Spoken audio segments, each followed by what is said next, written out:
जय हिंद दोस्तों, जय हिंद बच्चों। सबसे पहले तो मैं आपको ये बताना चाहूँगा, हम इस चैनल के ऊपर जो ज्योग्राफी, हिस्ट्री, पॉलिटिकल साइंस या स्विक्स जो पढ़ रहे हैं, ये राजस्थान माध्यमिक शिक्षा बोर्ड के साथ साथ Haryana board, Bihar board, Uttar Pradesh board, Chhattisgarh board, Jharkhand board और सीबीएसई बोर्ड परीक्षा के लिए भी बहुत महत्वपूर्ण है। यानी इन सभी स्टेट्स का जो सिलेबस है वो सेम है। और चलिए हम शुरू कर लेते हैं। हम पढ़ रहे हैं विश्व राजनीति में अमेरिकी वर्चस्व, हेजेमनी को पढ़ रहे हैं। बात आती है भी अमेरिका का जो वर्चस्व है, यानी उसकी जो दुनिया में दखल अंदाजी है, जो उसकी दादागिरी है, उसके आधार क्या है, यानी किन आधारों पर हम ये मान सकते हैं भी अमेरिका का वर्चस्व अब दुनिया में कायम है। एक चीज यहां पर और भी मैं बताना चाहूं, हम आज अमेरिका वर्चस्व की बात कर रहे हैं, लेकिन इससे पहले भी इतिहास में कई मौके ऐसे आए हैं जब किसी अन्य देश का वर्चस्व था। जैसे 1660 से लेकर 1713 तक की बात करें तो दुनिया में फ्रांस का वर्चस्व था। 1860 से लेकर 1910 तक की बात करें तो दुनिया में ब्रिटेन का वर्चस्व था। लेकिन सोवियत संघ के विघटन के बाद 1991 के बाद से अमेरिकी वर्चस्व है वो अब तक कायम है। इसके तीन प्रमुख आधार हैं। सबसे पहले बात करें, सैन्य शक्ति के रूप में अमेरिका का वर्चस्व है। दूसरा, ढांचागत ताकत या आर्थिक शक्ति के आधार पर इसका वर्चस्व। और तीसरा आता है सांस्कृतिक शक्ति के रूप में वर्चस्व। इन तीन आधार पर दुनिया में अपनी धाक है वो अमेरिका जमाए हुए हैं। अब एक एक करके इनको अच्छे से हम समझते हैं। सबसे पहले बात करते हैं सैन्य शक्ति के रूप में। पहले तो हम इसको पारिभाषिक रूप से समझ ले भी इसका मतलब क्या है। इसका मतलब है भी कोई भी देश जब अपनी सैन्य शक्ति के बल पर विश्व में अपनी मनमानी करता है, यानी उसके पास आर्मी इतनी स्ट्रोंग है भी वो सबको दबा कर रखता है, तब हम कहते हैं भी इस शक्ति के दम पर वो दुनिया में दखल अंदाजी कर रहा है। और अमेरिका के पास यही सबसे बड़ी अनूठी और बेजोड़ पावर है। उसके पास आर्मी उसकी बहुत स्ट्रोंग है। इसकी जो आर्मी है वो सबसे अधिक विकसित, उन्नत और विध्वंसक है। एक पल में ही वो दुनिया में कहीं पर भी निशाना लगा सकता है अमेरिका। इतनी ताकत इसकी सैन्य शक्ति के अंदर है।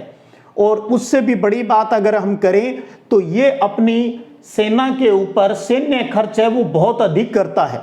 अगर हम तुलना करें दूसरे देशों के साथ तो अमेरिका के बाद सैन्य खर्च करने वाले अगर 12 शक्तिशाली देशों की बात कर ले तो उन 12 देशों के सैन्य खर्च को जोड़ लें तो उन सब के बराबर अकेला अमेरिका है वो अपनी आर्मी के ऊपर खर्चा करता है। तो समझिएगा भी कितनी पावरफुल इनकी आर्मी है। और इनकी जो सैन्य क्षमता है वो मात्रात्मक रूप से ही नहीं, यानी संख्यात्मक रूप से ही नहीं, बल्कि इनकी आर्मी की जो क्वालिटी है, गुणात्मकता है, वो भी दुनिया में सबसे बेजोड़ है। यानी इनके बराबर की सैन्य क्षमता है वो किसी देश के पास नहीं है।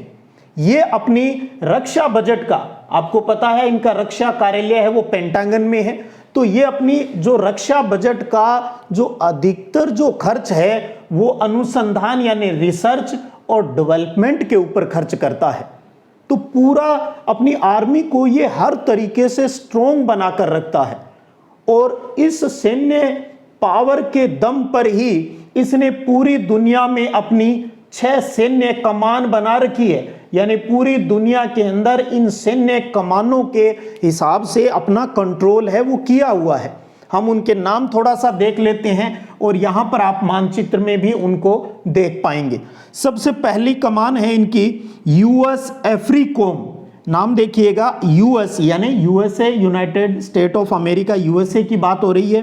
बीच में उस एरिया की बात होगी जिस पर उसकी वो सैन्य कमान यानी वहाँ हर कमान का जो एक कमांडर भी होता है जो कंट्रोल रखते हैं, और लास्ट में कमान यानी कोम है।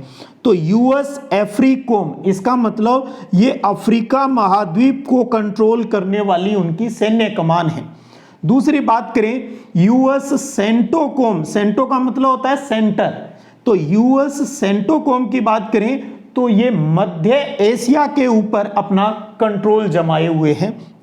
तीसरी बात करें यूएस ईयू कोम, ईयू मतलब यूरोप, तो यूरोप महाद्वीप के ऊपर ये अपना इस यूएस ईयू कोम के माध्यम से अपना जो कंट्रोल है वो स्थापित किए हुए हैं सैन्य दृष्टि से। चौथी है यूएस नॉर्थ कोम, यानी ये उत्तरी अमेरिका महाद्वीप के ऊपर अपना सैन्य कंट्रोल है वो रखे हुए हैं इस कमान के माध्यम से। पांचवा है यूएस पीए कोम, पीए मतलब पैसिफिक महासागर जो है, तो पैसिफिक महासागर के आसपास के जो कंट्रीज हैं, जिसमें हम बात करें पूर्वी एशिया, दक्षिणी एशिया, दक्षिणी पूर्वी एशिया और साथ में ऑस्ट्रेलिया की भी बात कर लें, तो उनके ऊपर यूएस पीए कोम है, ये अपना कंट्रोल जमाए हुए हैं। और एक है यूएस साउथ कोम, यानी ये दक्षिणी अमेरिका के ऊपर अपना कंट्रोल है वो स्थापित किए हुए हैं। तो इन 6 सैन्य कमानों के आधार पर ये दुनिया में अपनी सैन्य क्षमता के दम पर धाक है वो जमाए हुए हैं। एक चीज यहां मैं आपको और भी बताऊं, अगर इतिहास की भी बात करें तो वो भी यहां पर लागू होती है। इतिहास हमें ये बताता है कि कोई भी देश किसी दूसरे के ऊपर जब आर्मी का हमला करता है तो उसके वहां कुछ उद्देश्य होते हैं। वो उद्देश्य है, वो लक्ष्य क्या क्या हो सकते हैं? उस देश को जीतने का हो सकता है, उस देश पर अवरोध करने का हो सकता है, अवरोध का मतलब किसी काम से रोकने के लिए हो सकता है। तीसरा, उसे किसी कार्य के लिए दंड देने के उद्देश्य से हो सकता है, और चौथा है वहां पर कानून व्यवस्था स्थापित करने के उद्देश्य से हो सकता है। तो अगर इन 4 जो प्रमुख लक्ष्य होते हैं किसी पर अटैक करने का, अगर अमेरिका के हिसाब से समझे तो आज अमेरिका किसी को भी जीत सकता है, इसमें कोई दो राय नहीं है। ये किसी को भी रोक सकता है, अवरोध कर सकता है, ये किसी को भी दंड देने में सक्षम है, क्योंकि सैन्य दृष्टि से ये दुनिया में बहुत ही पावरफुल है। लेकिन एक बात जो इसकी सबसे बड़ी कमजोरी साबित हुई है अमेरिकी सैन्य क्षमता की, वो है कानून व्यवस्था स्थापित करने में। आपको याद हो, हमने इराक के जो सैन्य अभियान है वो पूर्व के वीडियो में पढ़े। वहां पर उसने अमेरिका ने इराक के सद्दाम हुसैन सरकार को ध्वस्त तो कर दिया, चेंज तो कर दिया, लेकिन वहां कानून व्यवस्था स्थापित नहीं कर पाए। वहां के लोगों का दिल है वो अमेरिका नहीं जीत पाया। ये अमेरिका की सबसे बड़ी कमजोरी है भी। ये जीते हुए अपने क्षेत्रों में जहां पर ये अपना ज्यादा प्रभुत्व जमाना चाहता है, वहां कानून व्यवस्था स्थापित करने में अमेरिका की सैन्य जो पावर है वो नाकामयाब रही है।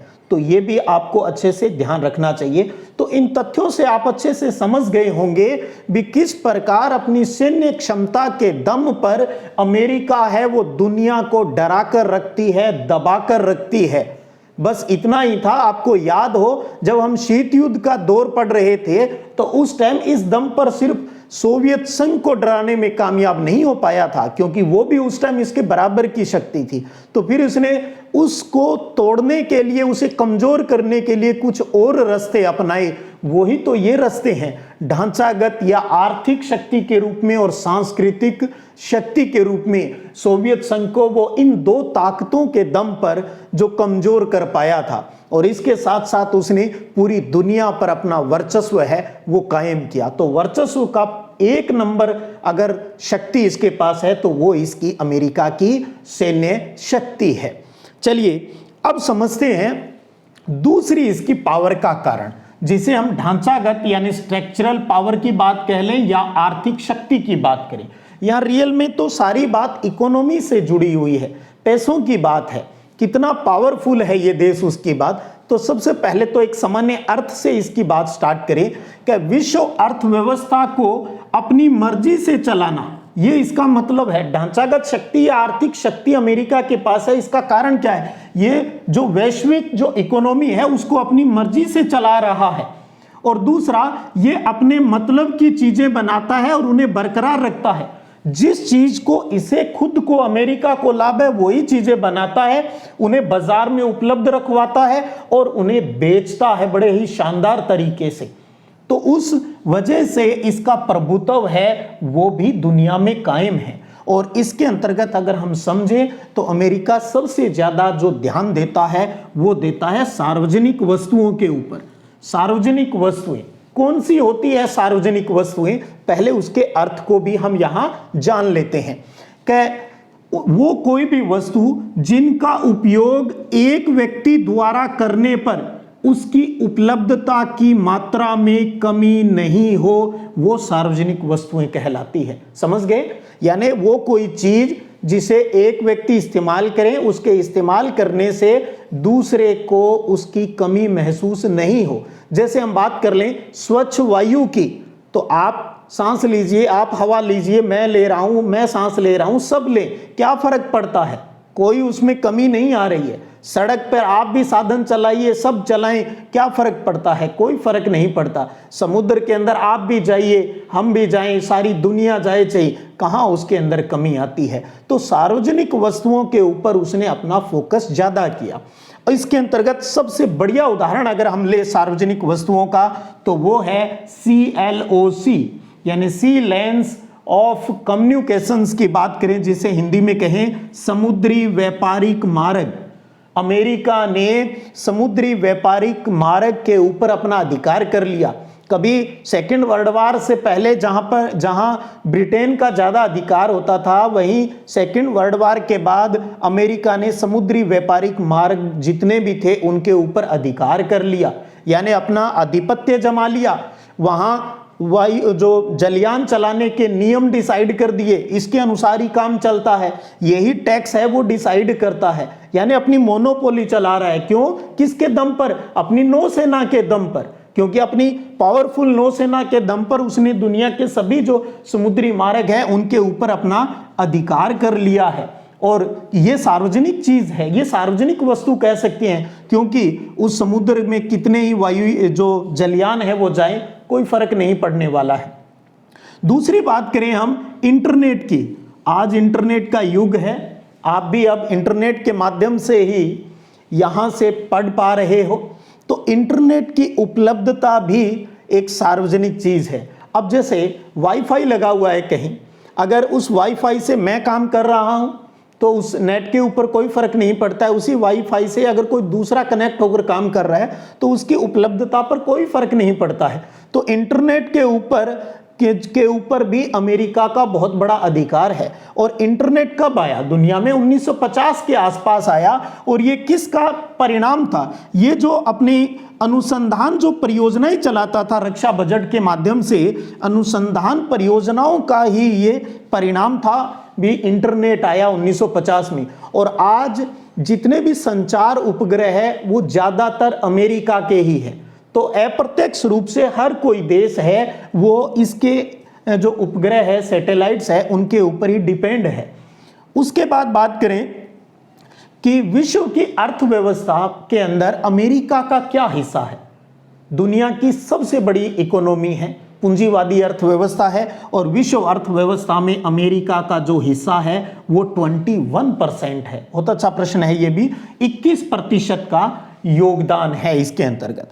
और अब ये चीजें जो हम बात कर रहे थे, समुद्री व्यापारिक मार्ग पर अधिकार हो गया, इंटरनेट की बात आ गई, तो इनके ऊपर भी आधिपत्य जमाने से पहले आप समझिएगा, इसका मतलब अमेरिका ने अपनी इकोनॉमिक सिस्टम को स्ट्रोंग किया है, जिसके अंतर्गत सबसे बड़ा पॉइंट आता है ब्रेटन वुड प्रणाली। बहुत अच्छा क्वेश्चन निकलेगा यहां से कि ब्रेटन वुड प्रणाली क्या है? सेकेंड वर्ल्ड वार के बाद ये ब्रेटन वुड प्रणाली आई। इसका मतलब होता है कि विश्व व्यापार के नियम अमेरिका के अनुसार, अमेरिका ने दुनिया में जो व्यापार होता है, मुक्त व्यापार जो होता है, वो किस प्रकार से होने चाहिए, उसके नियम अमेरिका ने बनाए हैं। और जब अमेरिका ने बनाए हैं तो हम समझ सकते हैं भी उसने अपना हित साधते हुए नियम बनाए हैं, तभी तो इंस्टीट्यूट बन गए, विश्व बैंक बना दिया गया, WTO वर्ल्ड ट्रेड ऑर्गेनाइजेशन आ गया, अंतर्राष्ट्रीय मुद्रा कोष IMF है उसकी स्थापना की गई। तो इनके अंतर्गत स्थापना में यूएसए का ही रोल है और इसके ही ज़्यादा चली है।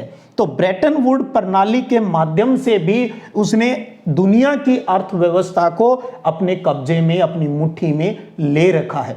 और यहाँ तक कि नहीं, विश्व व्यापार ही नहीं, हमारी पढ़ाई वाले एजुकेशन सिस्टम के अंदर भी अमेरिका का बहुत बड़ा रोल है। जैसे बात हम करें बिजनेस एजुकेशन की, व्यवसायिक शिक्षा की बात करें, तो दुनिया में व्यवसायिक शिक्षा को लाने वाला भी अमेरिका ही है। जैसे हम बात करें एमबीए की, मास्टर ऑफ बिजनेस एडमिनिस्ट्रेशन की, अगर हम बात करें एमबीए की बात करें, तो इसको भी अमेरिका ही लेकर आया। उसने क्या कहा दुनिया में, क्या कोई भी व्यवसाय, कोई भी धंधा हम करते हैं वो हमारा एक पेशा है और उसके अंदर एक स्किल डेवलपमेंट होना जरूरी है। और स्किल यानी कौशल, स्किल डेवलपमेंट का काम कहाँ हो सकता है, क्या यूनिवर्सिटी के अंदर होना चाहिए, वहां पर बच्चों को पढ़ाया जाना चाहिए भी किस प्रकार से किसी धंधे को करने के लिए हम स्किल डेवलपमेंट है वो कर सकते हैं। तो देखिए किस प्रकार से अपनी बात उसने दुनिया को मनवाई। और आज दुनिया के अंदर, हर देश के अंदर एमबीए है वो एक प्रतिष्ठित कोर्स है, वो माना जाता है। इसकी स्टार्टिंग की बात करें जो अमेरिका में हुई, तो उसकी स्थापना हुई पेंसिल्वेनिया विश्वविद्यालय के अंदर। पेंसिल्वेनिया विश्वविद्यालय के अंतर्गत 1881 में एक स्कूल स्थापित किया गया इस एमबीए के लिए, व्हार्टन स्कूल, जो कि व्यवसायिक शिक्षा देगा। और उसी 1881 में स्थापित इस स्कूल में एमबीए का सिलेबस है वो स्टार्ट हो गया 1990 के अंदर। और अमेरिका के बाहर कब स्थापित हुआ, तो उसका मोटा मोटा आइडिया यही है भी 1950 के आसपास है। वो दुनिया के दूसरे देशों ने भी इस एमबीए कोर्स को जो एक्सेप्ट कर लिया और वहां पर भी एक प्रतिष्ठित कोर्स बन गया।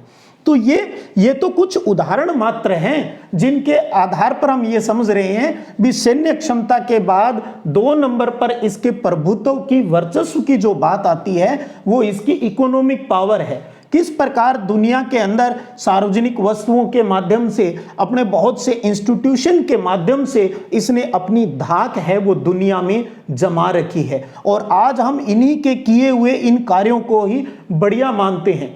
अब देखिए, जब शीत युद्ध का दौर चल रहा था तो दुनिया ज़्यादातर ये समझ पा रही थी कि जो पूंजीवादी सिस्टम है वो ज़्यादा कामयाब है, तो उसकी तरफ इन्होंने खींचते रहे दुनिया को। और लास्ट में जैसे ही यूएसएसआर का, सोवियत संघ का विघटन हुआ तो सबको ये लगा भी पूंजीवादी अर्थव्यवस्था बढ़िया है। तो सबकी एक प्रत्यक्ष रूप से या अप्रत्यक्ष रूप से अमेरिका के जो इकोनॉमिक सिस्टम है उनके प्रति सबका फेथफुल होना स्टार्ट हो गया था, करे तो विश्वास हो गया भी ये जो करता है वो सही हो गया।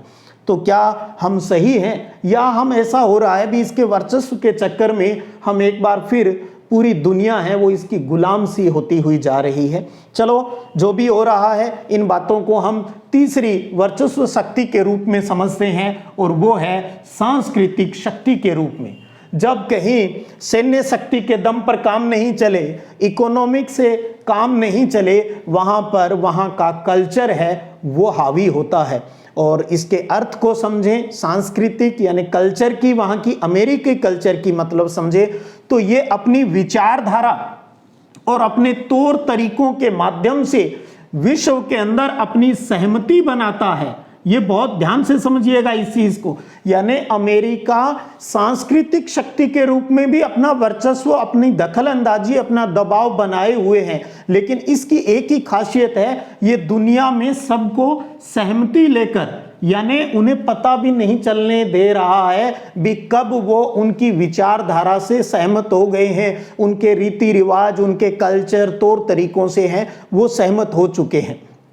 तो यानी इस सांस्कृतिक शक्ति के दम पर ये दुनिया के अंदर, दुनिया के लोगों के अंदर चेंज लाता है और ये दिखाता है कि दुनिया जो अमेरिका दिखाता है वही दुनिया देख रही है और उसी के गीत है वो सारे गाते हैं और वो उसकी एक तरीके से सहमति प्रदान करते हैं। जैसे हम उदाहरण ले लें, नीली जीन्स हम पहनते हैं, नीली जीन्स हम पहनते हैं, कौन लेकर आया? अमेरिका लेकर आया। और आज अगर जीन्स पहनकर अगर हम अप्रफुल्लित हो रहे हैं तो इसका मतलब हम अमेरिकी सिस्टम को अपनाए हुए हैं, हम हमारे कल्चर को हैं वो छोड़े हुए हैं। और मैकडोनाल्ड में इनके आप पिज़्ज़ा बर्गर खाते हो, एटीएम की बात करें, पेप्सी की बात करें, टूथपेस्ट की बात करें, स्पाइडरमैन की बात करें, बहुत से वीडियो गेम, ऑनलाइन गेम जो आ रहे हैं वो अमेरिका के ही हैं। हर चीज़ हमारे दिमाग में सेट की जा रही है।